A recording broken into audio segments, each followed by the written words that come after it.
नमस्कार, मैं हूं आरजू अंसारी और आप देख रहे हैं राष्ट्रीय जगत विजन न्यूज। छत्तीसगढ़ की बहुचर्चित अरपा भैंसाझार परियोजना में हुए 3 करोड़ 42 लाख रुपए के मुआवजा घोटाले मामले में आखिरकार बड़ा एक्शन देखने को मिला है। राष्ट्रीय जगत विजन न्यूज के द्वारा पिछले साल से लगातार इस मामले को उजागर किए जाने का असर अब सामने आया है। शासन ने बिलासपुर आरटीओ आनंद रूप तिवारी को निलंबित कर दिया है, जो उस समय कोटा के एसडीएम थे।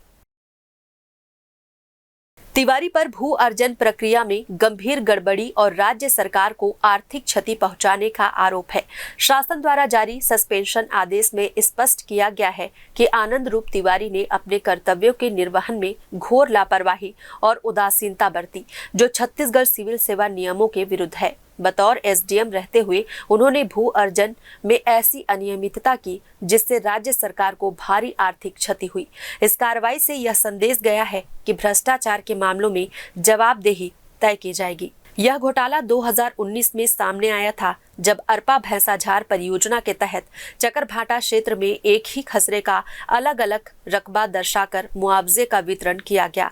इस प्रक्रिया में 3 करोड़ 42 लाख 17,920 रुपए की बड़ी वित्तीय अनियमितता हुई थी। हालांकि तब किसी पर कोई ठोस कार्रवाई नहीं की गई थी, लेकिन राष्ट्रीय जगत विजन न्यूज द्वारा लगातार इस मुद्दे को उठाए जाने के बाद अब जाकर प्रशासन हरकत में आया है। ताजा जांच के बाद राजस्व निरीक्षक मुकेश साहू को भी बर्खास्त कर दिया गया है। इसके साथ ही शासन ने कई अन्य अधिकारियों के खिलाफ भी कार्रवाई की सिफारिश की है, जिन्हें इस घोटाले में जिम्मेदार माना गया है।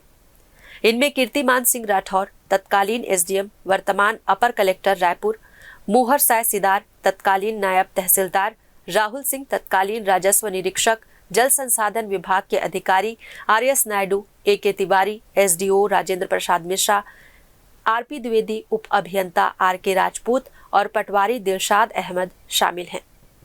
यह कार्रवाई यह दर्शाती है कि जांच का दायरा व्यापक है और दोषी कोई भी हो बख्शा नहीं जाएगा। अरपा नदी पर आधारित यह परियोजना 2013 में शुरू हुई थी।